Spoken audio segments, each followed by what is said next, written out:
तो hello student, welcome आप सभी का एक बार फिर से एक और इस नए सेशन में, एक और इस नए क्लास के अंदर। तो हम बात कर रहे थे हमारी जो बीएससी सेकेंड ईयर की बीएससी फर्स्ट ईयर की जो हमारी क्लासेस चल रही थी केमिस्ट्री की और फिजिकल केमिस्ट्री उसके अंदर हमारी चल रही थी।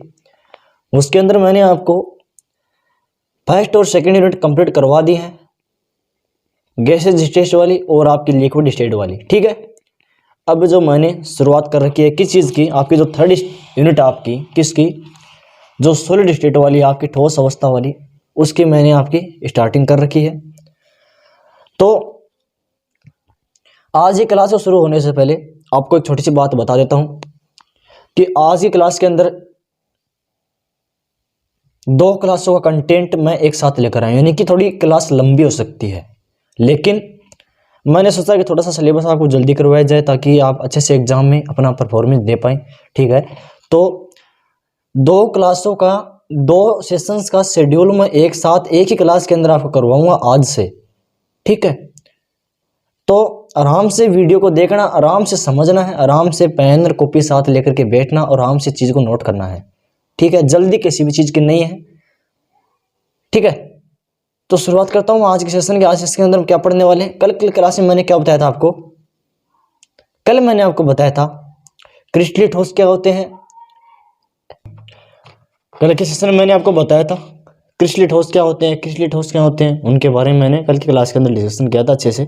ठीक है, तो आई होप सभी ने आप लोगों ने वो वीडियो देखा होगा, और नहीं देखा है तो आप चैनल पर जा सकते हैं, प्लेलिस्ट में आपको मिल जाएगा बीएससी फर्स्ट ईयर की फिजिकल केमिस्ट्री या फिर केमिस्ट्री से फिजिकल केमिस्ट्री की प्लेलिस्ट मिल जाएगी, उसमें आपको मिल जाएगा। ठीक है, तो शुरुआत करता हूँ आज के सेशन की। आज के सेशन में हम क्या पढ़ने वाले हैं, क्रिस्टल जालक क्या होते हैं, क्रिस्टल लैटिस क्या होते हैं, उनके बारे में।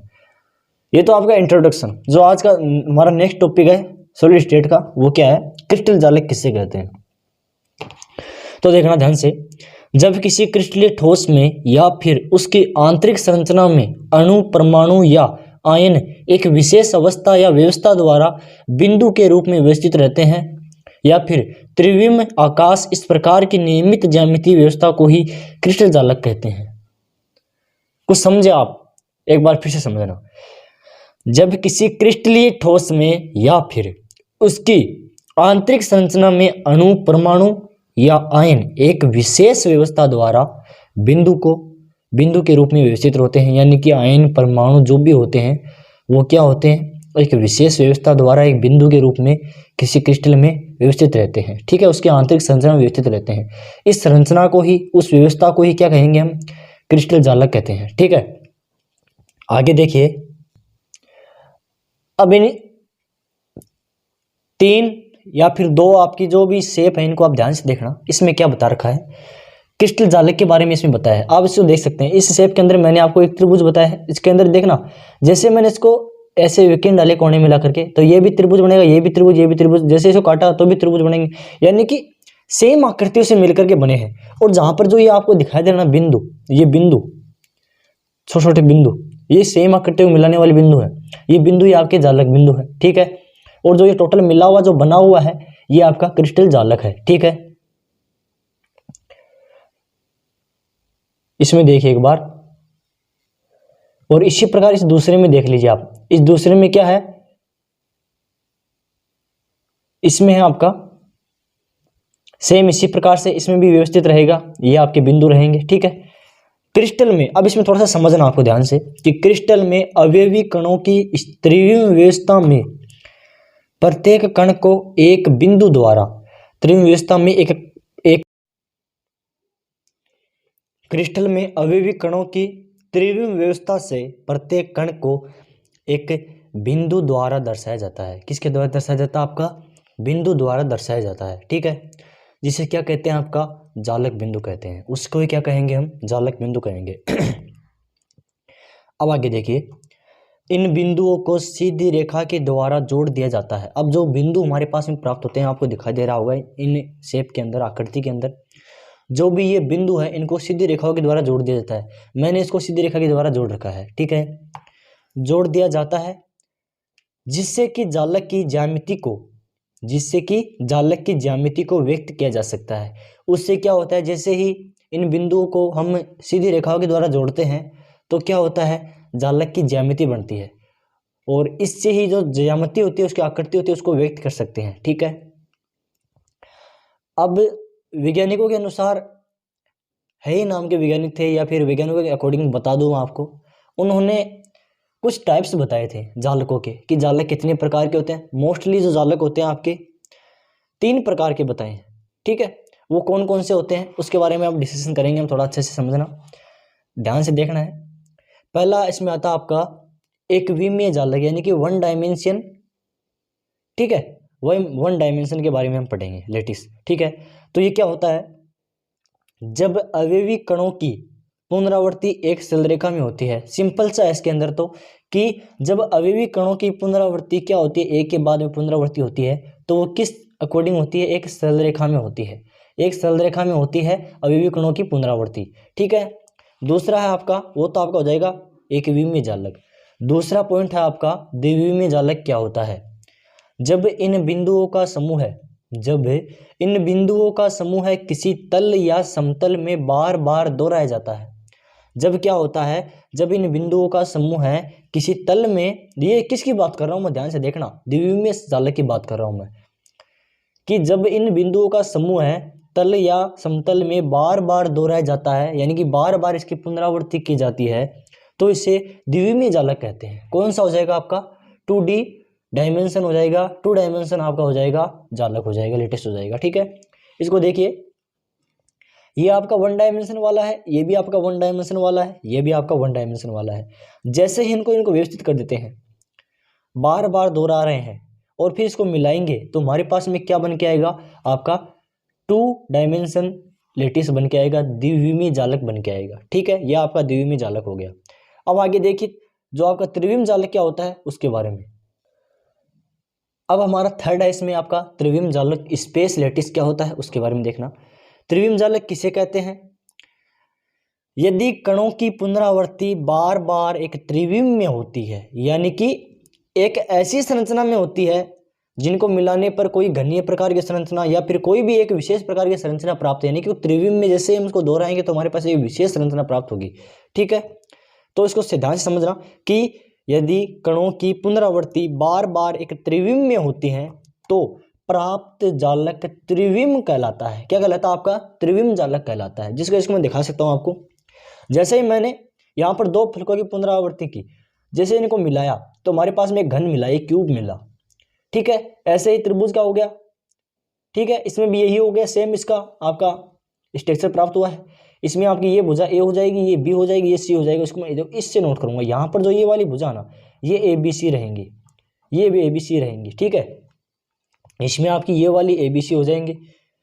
ठीक है, ठीक है, अब देखिए, ये आपका त्रिविम जालक हो गया, स्पेस लेटिस हो गया। अब एक और टॉपिक आता है, इसी के साथ साथ में मैं एक और टॉपिक आपको बता देता हूँ। वो टॉपिक क्या है आपका, वो टॉपिक आपका एकक कोष्टिका या इकाई सेल। एकक कोष्टिका या इकाई सेल वो क्या होता है देखना, या फिर इसको यूनिट सेल बोल सकते हैं आप। किसी जालक की वह छोटी से छोटी इकाई या ज्यामितीय भाग जिसकी बार बार पुनरावृत्ति से क्रिस्टल जालक का निर्माण होता है। सिंपल शब्दों में इसको ध्यान में रखना है कि क्रिस्टल जालक की वह छोटी से छोटी इकाई, यानी कि वह सबसे छोटी इकाई जिसकी बार बार पुनरावृत्ति से क्या होता है, क्रिस्टल जालक का क्या होता है, आपका निर्माण होता है। वो क्या कहलाती है, आपकी एकक कोष्टिका या फिर यूनिट सेल कहलाती है। ठीक है, इसे क्या कहते हैं, हम इकाई कोष्टिका कहते हैं। इसको डायग्राम से समझना, इसको मैं थोड़ा सा दिखा देता हूँ। अब इसको जैसे आप डायग्राम को देखेंगे थोड़ा आपको अजीब सा लगेगा कि कितना हार्ड डायग्राम है। ये देखने में हार्ड लग रहा है, देखने में थोड़ा कठिन लग रहा है आपको, लेकिन इसको बनाने में जितना ही देखने में हार्ड ना, इतना बनाने में नहीं है। बनाने में इतना आसान है। इसको मैं आपको बताऊँ अभी बना करके कैसे बनाना है। इसको मैं थोड़ा सा आपको साइड में बता देता हूँ, ठीक है, साथ साथ में चलना देखते देखते। अब देखो मैं बना के दिखाता हूँ आपको।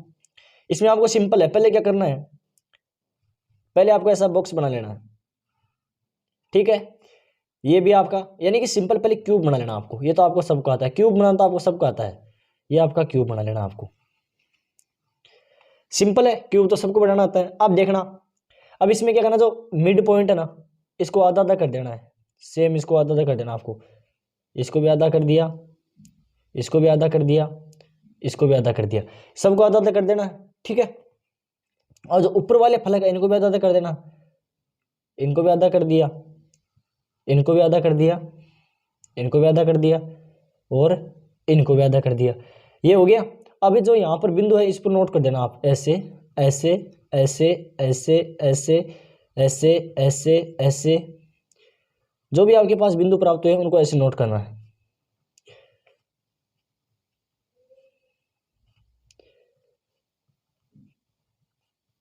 ठीक है, अब देखो, अब इसको मिला देना है, इस बिंदु को आपको इससे मिला देना है, इसको इससे मिला देना है, इसको इससे मिला देना है, ठीक है। और जो ये ऊपर वाले हैं इनको इनसे मिला देना है, इसको इससे, इसको इससे और इसको इससे, ये आपका होगा प्राप्त। देखो सेम आकृति बन गई ना, बन गई ना, कितना आसान है।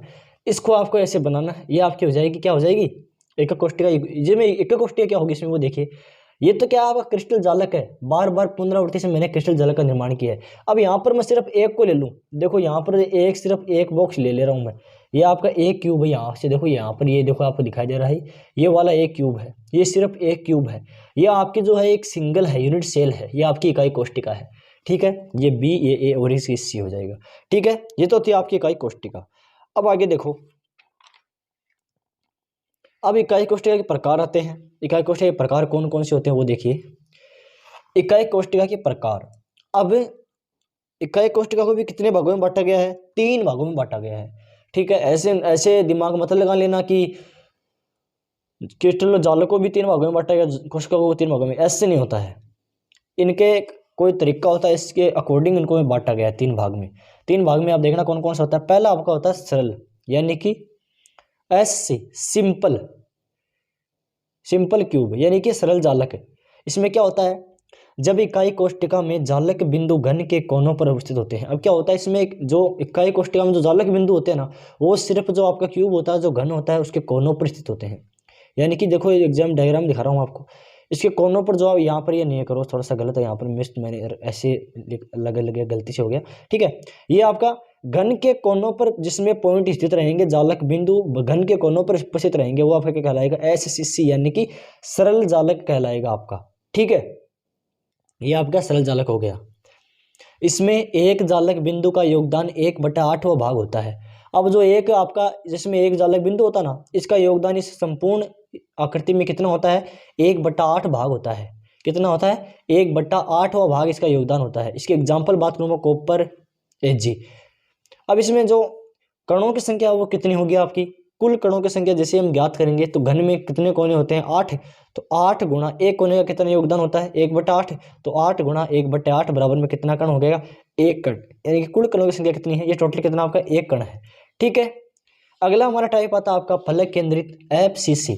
अब FCC क्या होता है, अब इसको ध्यान से समझिए, FCC क्या होता है। FCC इस प्रकार के इकाई कोष्ठिका में, इस प्रकार की इकाई कोष्ठिका में जालक बिंदु सभी कोनों के अलावा फलक के केंद्र पर भी स्थित होता है। इसमें क्या होता है, कोनों के अलावा, इसके अलावा भी क्या होता है, जो जालक बिंदु होता है इसके केंद्र पर भी आपका स्थित रहेगा। ये ऊपर वाले का केंद्र, ये पीछे वाले का केंद्र है, ये साइड वाले का, ये नीचे वाले का, ये साइड वाले का, ये आगे वाले का, ठीक है। ये इनका केंद्र हो गया, ये हो गया आपका FCC, यानी कि कोनों के अलावा फलक के केंद्र पर भी व्यवस्थित रहेगा। अब इसमें बात करूं मैं कणों की संख्या, तो एक कण का योगदान कितना रहता है, 8, 1/8वां भाग है, तो 8 गुणा 1/8, ये तो आपका सिंपल 1 आ गया, ठीक है। इसी प्रकार 6 फलक होते हैं, 6 फलक में एक एक और है, तो 6 गुणा 1/2। अब एक फलक में एक कण का कितना हो जाएगा, 1/2 भाग, तो 6 गुणा 1/2 बराबर में कितना आ जाएगा, 3, तो 1 + 3 बराबर कितना आएगा, 4। तो इसमें टोटल आपके कण कितने हो जाएंगे, 4 हो जाएंगे। लास्ट टाइप है इसका अंतः केंद्रित यानी कि BCC। ये क्या होता है, अब BCC क्या होता है इसको देखना। इस प्रकार के इकाई सेल में, इस प्रकार के इकाई सेल में जालक बिंदु सभी कोनों के साथ साथ पूरे इकाई कोशिका में मध्य में स्थित होता है। यानी कि इसमें क्या होता है, कोणों के साथ साथ पूरी इकाई कोशिका के सिर्फ केंद्र में स्थित होता है। किसमें, कोशिका के केंद्र में लिख दो, सिर्फ केंद्र में, केंद्र में स्थित होता है, यानी कि सिर्फ यहाँ पर स्थित होगा, कोनों के अलावा यहाँ पर होगा बस, वो आपका क्या हो जाएगा, BCC। ये हो जाएगा आपका BCC। अब बात करूँ मैं इसके कोनों की संख्या और इसमें कण कितने हैं। एक कण का कितना योगदान रहता है, 1/8 हुआ भाग है, तो 8 गुणा 1/8 प्लस का 1, ठीक है। और टोटल कण कितने हो जाएंगे, 2। एक ये वाला है ना, 2 हो गया ना, 8 वाला ये भाग तो ये तो हो गया 1 कण है, और ये बीच वाला हो गया 2, तो 1 + 1 बराबर कितने होंगे, 2 कणों का योगदान रहेगा, ठीक है। अब देखो, अब थोड़ा सा मैं एक और टॉपिक इसी क्लास के अंदर आपको पढ़ाऊंगा, और ये भी थोड़ा इंपॉर्टेंट था, इसलिए मैं इसी क्लास के थोड़ा क्या होगा, 2-2 क्लास का मैटर मैं एक साथ में लेकर के आऊँगा, यानी कि 3 क्लासों का मैटर मैं एक साथ में आपको पढ़ाऊंगा, यानी कि 2 या 3, क्योंकि आपका कवर सिलेबस अच्छे से कवर हो जाएगा जल्दी से जल्दी टाइम में, ठीक है। तो इसमें आपको पहले तो ये जो आपका एक नियम है जो इंपॉर्टेंट है कि अंतराफलक के कोणों की स्थिरता का नियम, ये जो नियम है ये इंपॉर्टेंट है, एग्जाम में आता है। इसको पढ़ने से पहले थोड़ा सा मैं आपको बता दूं किसके बारे में, क्रिस्टल विज्ञान क्या होती है, क्योंकि ये क्रिस्टल विज्ञान का अकॉर्डिंग ये जो आपका नियम है ये होता है। तो पहले क्रिस्टल विज्ञान को हम पढ़ेंगे, क्रिस्टल विज्ञान क्या होता है, ठीक है। तो क्रिस्टल विज्ञान क्या होता है कि क्रिस्टल विज्ञान की वह शाखा जिसके अनुसार किसी क्रिस्टल या क्रिस्टलीय पदार्थ की ज्यामिति, संरचना व गुणों की अध्ययन किया जाता है। क्या किया जाता है, जो क्रिस्टल पदार्थ होता है उसके इस विज्ञान के अकॉर्डिंग क्या होता है, किसी क्रिस्टल की ज्यामिति की, उसकी संरचना की, वह उसके जो भी प्रॉपर्टीज होते हैं, गुण होते हैं, उनके जो क्या किया जाता है, अध्ययन किया जाता है, उसकी स्टडी हम करते हैं, वो क्या कहलाते हैं, आपकी क्रिस्टल विज्ञान कहलाते हैं। अब क्वेश्चन आता है आपका, या तो आपको जैसे मैं एग्जाम में इसका क्वेश्चन का पैटर्न बताऊँ वो पूछने का, या तो फिर ऐसे पूछ लेगा कि क्रिस्टल विज्ञान क्या होती है, इसके अकॉर्डिंग इसके अंतर्गत कितने नियम हैं, उन नियमों को समझाइए। या तो फिर आपको क्रिस्टल विज्ञान के बारे में पूछेगा, या फिर टोटल नियम आ जाएंगे कि क्रिस्टल विज्ञान किसे कहते हैं, इसके अंतर्गत आने वाले नियमों को समझाइए। तो ये टोटल आपके नियम लिखने पड़ेंगे, आपको ये भी लिखना पड़ेगा, ये भी लिखना पड़ेगा, ये भी लिखना पड़ेगा। अब कभी कभी एक अकेला के नॉर्मल जो नियम है वो ही पूछ लेता है कि अंतरफलक के कोणों की स्थिरता का नियम क्या होता है, इसके बारे में बताइए। परिमेय घातांक का नियम क्या होता है, इसके बारे में बताइए। सममिति का नियम क्या होता है, इसके बारे में बताइए, ठीक है। तो जो क्रिस्टल विज्ञान होती है आपकी, इसके अकॉर्डिंग कुछ नियम भी है। अंतराफलक का कोणों का स्थिरता का नियम पहला, दूसरा आपका परिमेय घातांक का नियम है, तीसरा आपका सममिति का नियम है।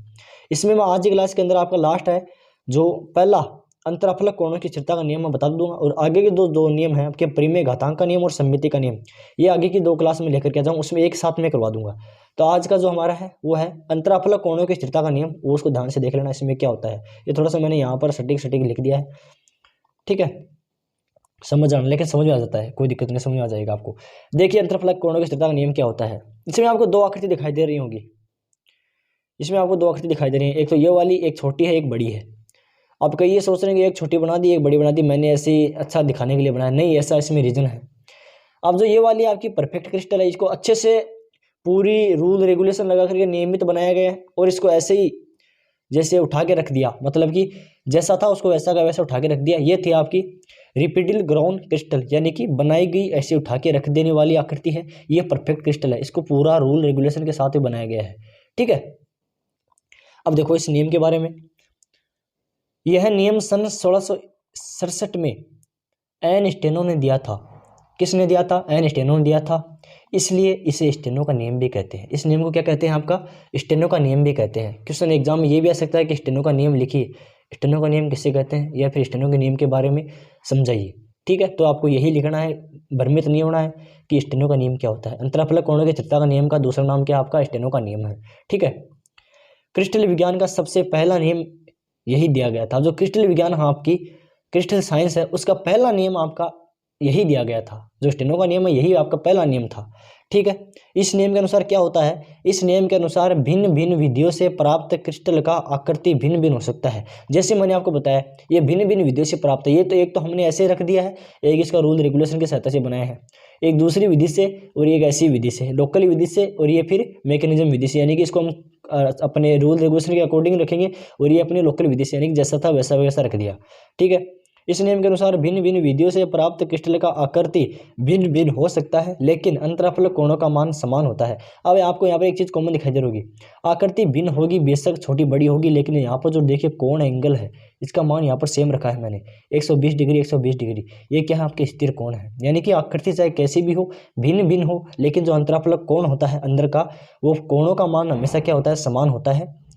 अर्थात क्रिस्टल के आकार अलग अलग होते हुए भी कोण समान होते हैं। ये इसकी मेन पॉइंट है इस नियम का कि क्रिस्टल के आकृति आकार अलग अलग होने के बावजूद भी इसके जो मेन है इसका कोणों का मान क्या होता है आपका समान होता है। यही आपका आइंस्टाइन का नियम होता है। यही सन 67 ईस्वी में जो स्टेनो ने दिया था और इस नियम को अंतराफलक कोणों की स्थिरता का नियम कहता है। ये तो था आपका अंतराफलक कोणों की स्थिरता का नियम।